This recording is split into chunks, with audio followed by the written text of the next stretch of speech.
The conference room smells like fresh coffee when the folder slides across the table. My boss folds his hands calmly. "You've done good work here, Audrey," he says. "But the company needs new leadership direction." I sit very still. Outside, the city moves the way it always moves. Inside this room, 6 executives study the wood grain of the conference table. 3 of them have been in this building for less than 2 years. None of them built anything that is standing in this room today. Security is near the door. Not blocking it, just present, the way guards are present when a decision has already been made and the only remaining question is how the other person responds.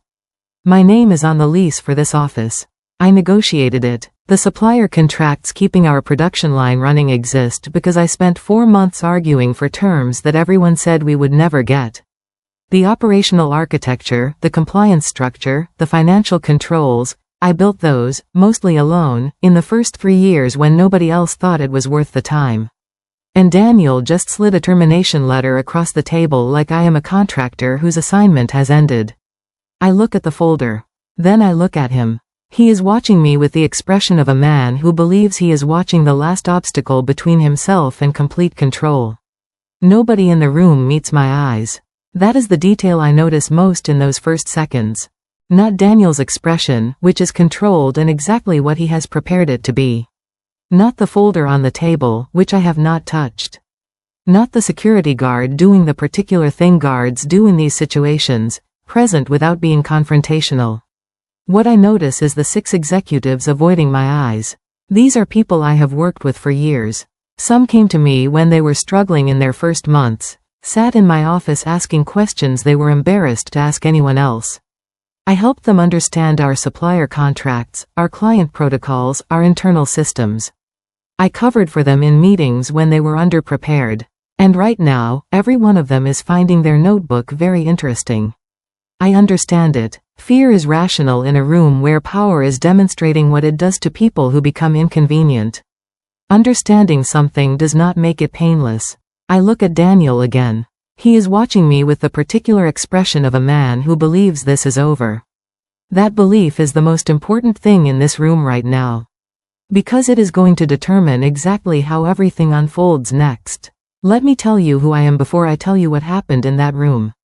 My name is Audrey Whitmore. 9 years ago I was one of 3 people who started a company in a borrowed office with a prototype that worked about 40% of the time and a business plan that needed substantial revision before anyone with real money would look at it. My boss forced me out of the company I helped build for 9 years, then the board saw my 52% voting control. I was not the person on stage at investor presentations. That was Daniel, confident, charismatic, exactly the kind of face that rooms full of people with capital wanted to see leading a company. I was the person who made sure the company existed to present. Operations, supply chains, hiring, compliance, client relationships, the contracts that kept us alive through 3 funding rounds, the systems that made us scalable, the decisions that turned us from a company that might survive into a company that actually could. None of that shows up in a press release. But every piece of it is the reason there is a company here today for Daniel to try to take control of. And I had taken payment for it, over 9 years, in a way Daniel never fully understood. He was about to. 9 years ago, the company had 3 things: a name, a borrowed office, and an idea that mostly worked. There was Daniel, who had the vision and the presence to make investors believe we were further along than we were. There was Felix Drummond, who had the engineering background and had built the original prototype. And there was me. I had come from operational consulting. I knew how to build the structures that companies need to actually function, not the exciting part, the necessary part. Contracts, workflows, financial controls, supplier negotiations that determine whether you have margin or go bankrupt in year 3. In those first weeks, we sat in a borrowed space smelling like old coffee and talked about what the company could become. Daniel spoke with the certainty of someone who had already decided the future was arriving on his schedule. Felix was quieter, more interested in whether the product actually worked. I listened to both of them and thought about what it would actually take to get from here to there. The gap between vision and execution was going to require an enormous amount of unglamorous work. I could see that very clearly. I could also see that neither of them wanted to do it. That left me. And I had a condition. The condition was equity, not a large salary. We barely had money for salaries in year 1. Not a title, though my title became Chief Operating Officer within 6 months because we needed something to put on the documents. What I wanted was ownership. Daniel agreed easily. At the time it seemed like the kind of agreement people make when resources are scarce. You give someone a piece of something that may not amount to much because you need their help right now. He gave me 8%, written into our founding documents by the attorney Daniel hired, signed by all 3 of us. Then the first funding crisis hit. We were 4 months in. The prototype had a hardware problem Felix was struggling to solve. 2 early customers had paused their commitments. Our runway was shrinking. Daniel wanted to cut salaries and stretch the cash. I had a different proposal. I would take no salary at all for 3 months. In exchange, I would receive an additional 4% equity with specific vesting terms, written into an amendment to the original founding agreement. Daniel said yes. He needed the cash preserved more than he needed to think carefully about what he was agreeing to. I made sure the amendment was properly documented. Felix solved the hardware problem in month 5. I had spent those months doing 3 things simultaneously: keeping the company's cash position stable, maintaining the relationships with our 2 paused customers through honest progress updates, and beginning to build the operational systems that would allow us to scale when we got to the other side of this. The customers came back. Early revenue wasn't transformative, but it was enough to demonstrate the business model was viable, which was what we needed for the next investor conversation. Daniel ran that conversation. He was genuinely excellent at it. He could take a set of numbers and a story and present them so that investors felt they were seeing something early and important. They responded to him the way audiences respond to a good speaker. What he was presenting, underneath the story, were operational results I had produced. Customer retention numbers, margin improvement, the cost structure I had built and defended. He never said so explicitly. He talked about the team. He talked about the company. When investors asked about operations, he said the systems were solid. He was right. He just could not have explained them to anyone. I had built every one of them. The second funding round was where my equity position grew significantly. We were 18 months in. The company had crossed into genuine viability, real customers, real revenue, real systems. We needed more capital to scale. The Series A negotiation was difficult. I led it almost entirely because Daniel was traveling for customer development and Felix was deep in a product redesign. 3 weeks of back and forth. At the end, we had our funding. I had also negotiated something else. As part of the Series A terms, investors required that key executive compensation structures be formalized. This was standard. What was less standard was the specific arrangement I proposed and they agreed to. A portion of my ongoing compensation would be converted directly into additional equity rather than paid as salary. The rationale was investor-friendly. It aligned my incentives completely with the company's long-term success. Investors love executives who eat their own cooking. What it also meant was that every quarter, my ownership percentage increased slightly. I also insisted on a specific provision: my voting rights would maintain their weight through dilution events. Daniel was focused on the headline investment number. He was not focused on the conversion terms. I was. The company grew. Not in a straight line, nothing real ever does. There were difficult quarters and product pivots and one particularly bad 6 months when we lost 2 major clients and had to rebuild the revenue base faster than anyone was comfortable with. I handled each of those moments by understanding the problem clearly, deciding what needed to happen, and doing the work required. Daniel handled them by communicating outward, to investors, to the board, to the press. He was genuinely good at narrative. When things were difficult, he could present a story about a company managing difficulty thoughtfully. When things were good, he made investors feel they had backed exactly the right bet.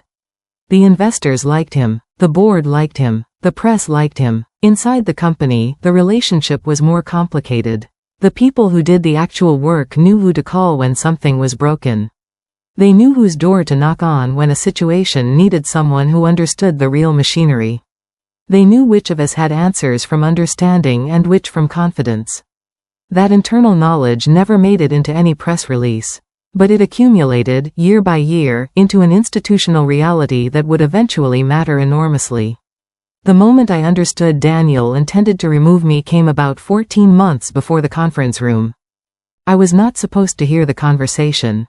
I had come back to the office on a Saturday afternoon to retrieve something from my desk. The building was quiet. Daniel's door was slightly open and he was on a video call with 2 board members, early investors from the Series A. I heard my name. I stopped walking. Audrey's critical operationally, Daniel was saying. Nobody disputes that. But operational excellence isn't the same as strategic leadership. And the company is at a stage now where strategic leadership is what the board position needs. One of the board members said something I couldn't hear clearly. Exactly, Daniel said. The operational layer can be rebuilt. Good operators are findable. I stood in the hallway for a moment. Then I walked quietly back to the elevator and left the building. In my car, I sat for a while without starting the engine. What I had just heard was not a surprise exactly. It was the confirmation of something I had been sensing in smaller ways for months, a gradual shift in how I was being positioned, how my contributions were being described, how much of the forward-looking strategy I was included in. I drove home, and I started paying a different kind of attention. Over the following months I tracked the pattern carefully. Meetings where I had previously been included began happening without me. Not all of them. That would have been too obvious. Just the ones involving future direction, investor relations, board communications.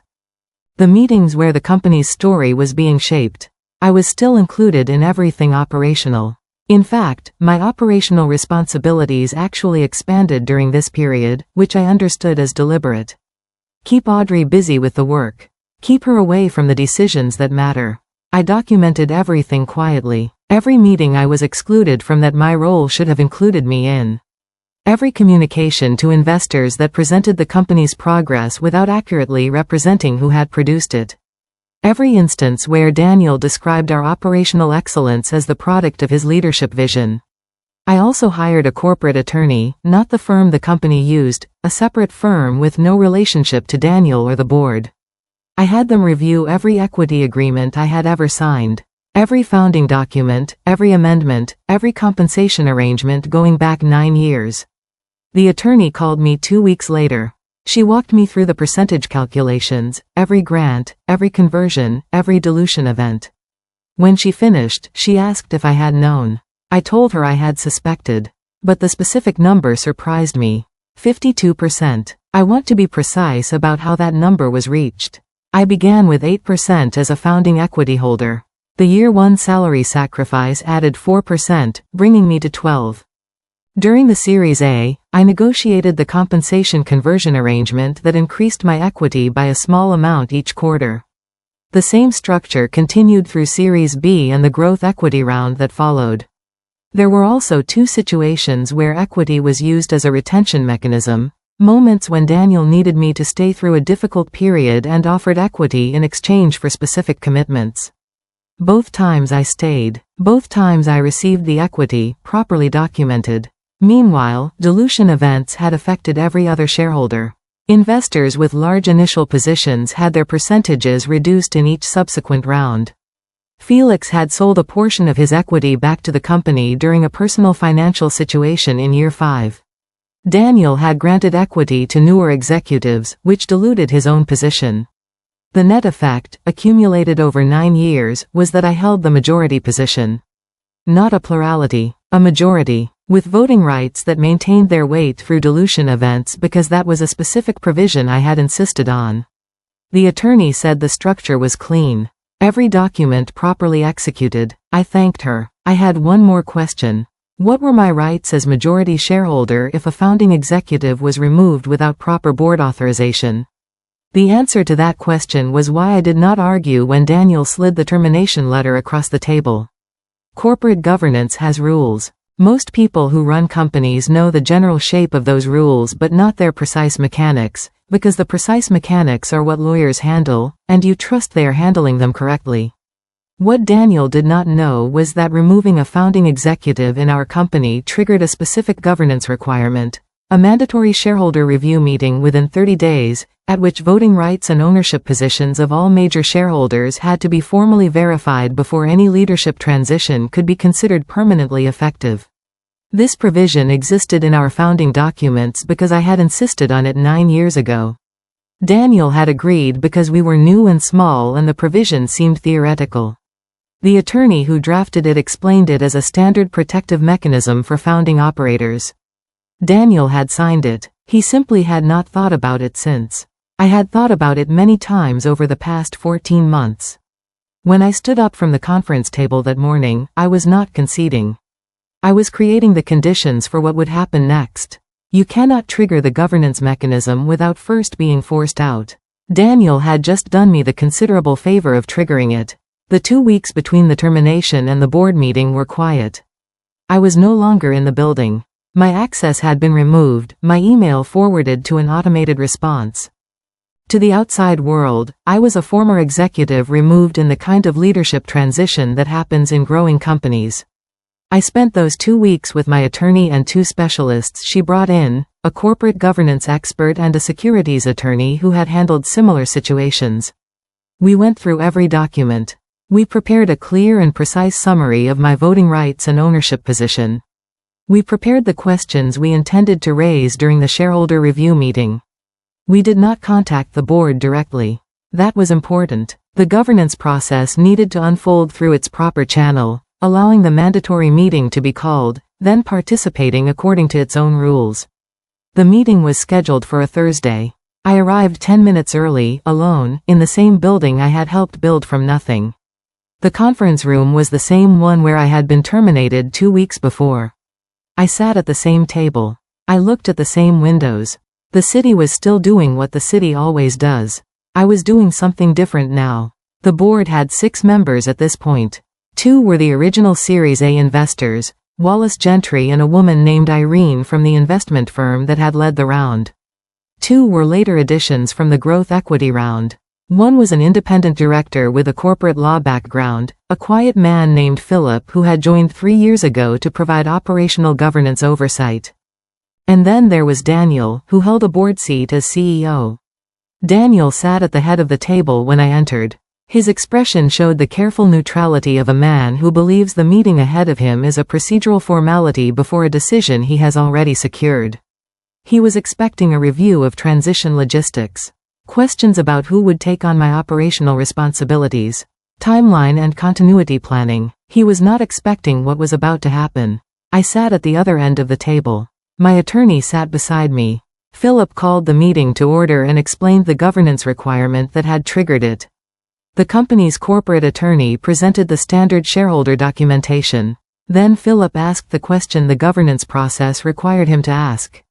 For the record, can we please verify the current voting ownership percentages for all major shareholders?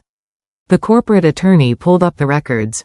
The projection screen at the front of the room showed the shareholder table, the official, legal document recording ownership positions as of the most recent filing. Daniel was watching with the patient attention of someone wading through a formality. The first column showed his name. 21%. He nodded slightly, confirming. Felix Drummond. 11%. Felix had left the company 2 years ago under an agreement I had been part of negotiating. His equity had been partially bought back, partially retained. The institutional investors, listed by fund name. Their combined and individual positions. Then the corporate attorney reached my name. He paused for a fraction of a second, the kind of pause a person makes when they want to make sure they are reading something correctly. Audrey Whitmore, he said. 52% voting control. The room went still in a way that is different from ordinary quiet. I watched Daniel's face. The controlled neutrality held for about 2 seconds.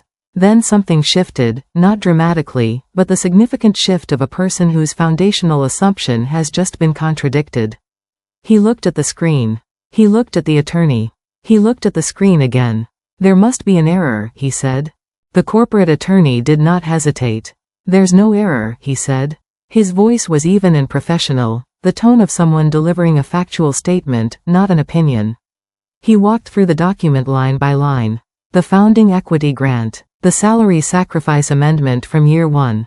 The compensation conversion arrangement from the Series A, its continuation through Series B and the growth equity round. The 2 retention equity agreements from years 4 and 6. Each document number. Each signature date. Each calculation. Daniel's expression moved through several states during that walkthrough.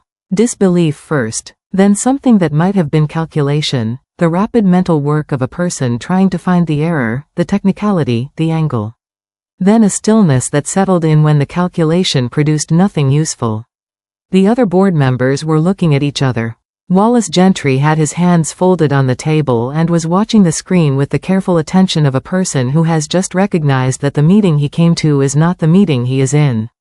Philip, the independent director, asked a clarifying question about the voting rights structure, specifically, whether my position had maintained its weight through the dilution events.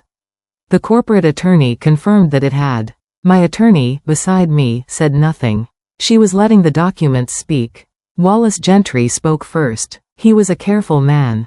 The kind of investor who had been doing this long enough to know that the most important thing when something unexpected has happened is to understand it precisely before deciding what to do about it. So the current majority voting shareholder is Audrey Whitmore, he said. Not a question. Establishing the record. That's correct, the corporate attorney said. And the executive removal that triggered this meeting was not authorized by a majority shareholder vote.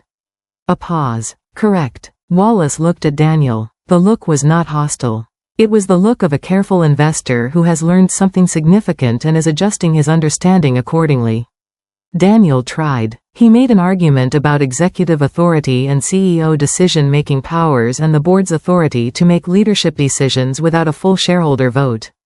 He was articulate. But Philip, the independent director with 30 years of corporate law experience, asked 3 specific questions. The answers to all 3 came back the same way. A founding executive removal of this kind, in a company with this ownership structure, required majority shareholder approval. My approval, which had not been sought. Philip let that land for a moment before moving on. Nobody in the room tried to argue with the conclusion. The conclusion was clear. The room was quiet for a long time after Philip finished his questions. Not the uncomfortable quiet of conflict. The particular stillness of a group of intelligent people who have simultaneously realized the situation is significantly different from the one they believed they were in 30 minutes ago. I had not said anything since the meeting began. I had let the documents do the work. 9 years of documents, carefully executed, properly filed, legally clean. Daniel looked at me. It was the first time, in all the years I had known him, that I saw something in his face that was not confidence. Not controlled neutrality. Not the public warmth of investor presentations. Not the quiet certainty of a man who believes he controls every dynamic in the room. What I saw was the expression of a person who has understood they have made a serious and irreversible error. Audrey, he said. I let his voice land and settle. We should talk, he said. I looked at him for a moment. Then I looked at Philip. I think, I said, we should continue the meeting. Philip nodded. He looked at his agenda. The next item, he said, is a review of the current leadership structure and its authorization status. He said it quietly. The weight of it was not quiet at all. The leadership structure review was methodical and thorough. Philip led it with precise questions, specific references to the governance documents, and a systematic account of what had and had not been properly authorized. The picture that assembled was not flattering to Daniel. His decision to initiate the executive removal had not been presented to the board as a formal motion. It had been discussed in general terms with Wallace and one other board member, conversations Daniel had framed as informational briefings, not decisions requiring authorization. Those board members, it emerged, had understood themselves to be hearing context, not approving a plan. Wallace said this clearly and without apparent discomfort. He had understood Daniel was preparing to make an announcement, not seeking authorization for an action that required majority shareholder approval. Which it did. Which it had not received. Daniel's attorney leaned in to speak to him in a low voice. Daniel listened. His expression during that conversation was the expression of a person receiving information they did not want to receive. Then Daniel straightened and looked at the room.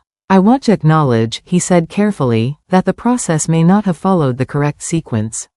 The room was quiet. That was the closest he came to saying what was actually true. A formal shareholder vote was called. This was Philip's motion, and it passed procedurally. The vote would address 2 questions, whether the executive removal was valid as executed, and a review of the current CEO's performance and authority. I was handed a ballot. I looked at it for a moment. 9 years. The borrowed office. The first funding crisis and the salary I declined and the equity I accepted. The supplier negotiations and the compliance structures and the client relationships and the operational architecture. The 2 years of watching my contributions quietly repositioned in Daniel's narrative. The Saturday afternoon in the hallway, hearing myself described as replaceable. The 14 months of documentation. The attorney and the governance review and the careful preparation for exactly this moment. All of it had led to a piece of paper with 2 questions on it. I voted. With 52% of the voting shares, my vote determined the outcome of both questions. The answer to the first, the executive removal was not valid as executed and was therefore reversed. The answer to the second question was more significant. The board looked at the result of the CEO performance review, outcome of formal shareholder motion, and the room went quiet again. But this time, Daniel's expression had no neutrality left in it at all. The vote on the CEO performance review produced a formal process. I want to be precise, I did not vote to remove Daniel immediately. The shareholder motion initiated a 60-day review, not a termination. That is how proper governance works, and I believed then and believe now that proper governance matters, not as a technicality, but as a principle. What the vote did was trigger a formal review conducted by Philip and an independent governance committee, with full access to company records, board communications, and investor correspondence. The review was thorough. It documented the pattern I had observed over 14 months, the systematic repositioning of my contributions in external communications, the exclusion from strategic discussions, the preparation for removal that had not followed proper authorization. It also reviewed Daniel's overall leadership performance against the company's documented strategic goals. The review was not kind to Daniel. But it was fair. At the end of 60 days, the governance committee presented its findings to the full board. The findings recommended a leadership transition. The board, now fully informed of the ownership structure and acting with the authorization of the majority shareholder, voted to accept the recommendation. Daniel's position was terminated, properly this time, through the correct process, with the correct authorization. He could not argue that the process was wrong. The process had been right. The 60 days between the board meeting and Daniel's formal departure were not empty. The company needed leadership continuity. My executive removal had been reversed, which meant technically I had the right to return to my operational role immediately. But I was aware that the past 14 months had strained relationships inside the building, and that walking back in as if the termination had been a simple error would not produce the culture I wanted to lead. I chose a different approach. I worked with Philip and Wallace to identify an interim operational leader, someone from inside the company with the trust of the team and the competence to maintain stability during the transition. We found someone quickly. A woman named Cordelia who had been our head of finance for 4 years and had more institutional knowledge than anyone realized. I told her so directly and specifically because specific recognition matters more than general recognition. I also met individually with each board member. Not to relitigate the past, but to understand how they had understood the situation and what they would need going forward.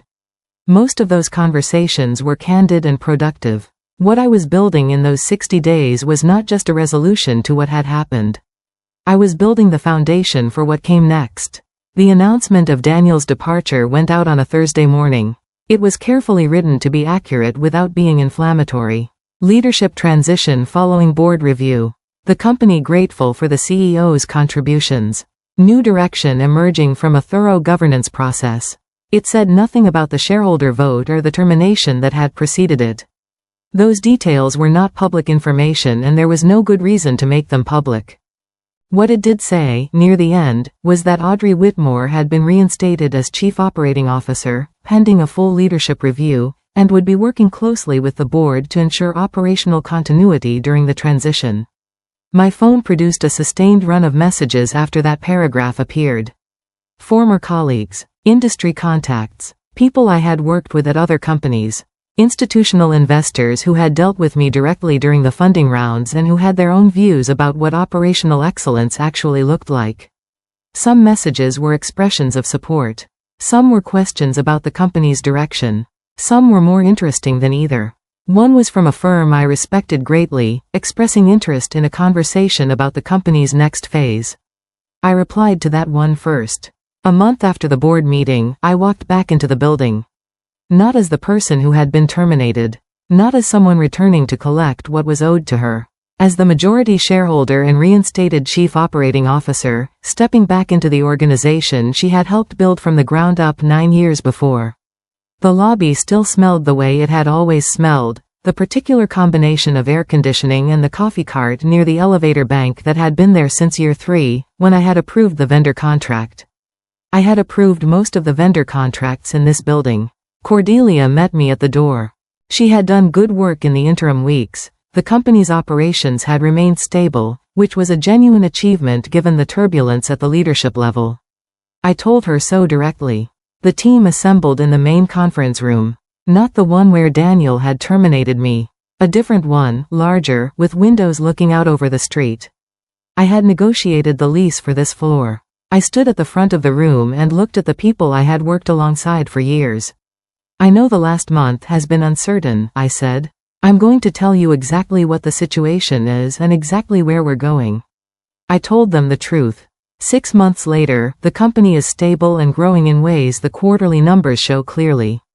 I am not the CEO. That decision was made deliberately. The formal leadership review concluded that a CEO search should run alongside my operational leadership, and I agreed. Running the company's operations is the work I am built for. Finding the right person to be its public-facing strategic leader is a separate and important task, and I am part of the team making that selection carefully. What is different now is the foundation. The ownership structure is fully documented and understood by every board member, every investor, every attorney involved. The governance processes implemented in the past 6 months are specific and enforceable. The decisions that matter require the authorization they are supposed to require. Daniel is no longer in the building. His departure was proper, documented, and final. I have no particular feelings about him that I spend time with. He made decisions based on what he understood, and what he didn't understand turned out to matter more than anything he did. I think sometimes about the folder sliding across the conference table. The rehearsed voice. About sitting very still and not arguing. About 9 years of agreements, carefully documented, quietly accumulated, waiting. People who force others out of companies they helped build sometimes forget something important. Ownership doesn't care about authority. It only cares about mathematics.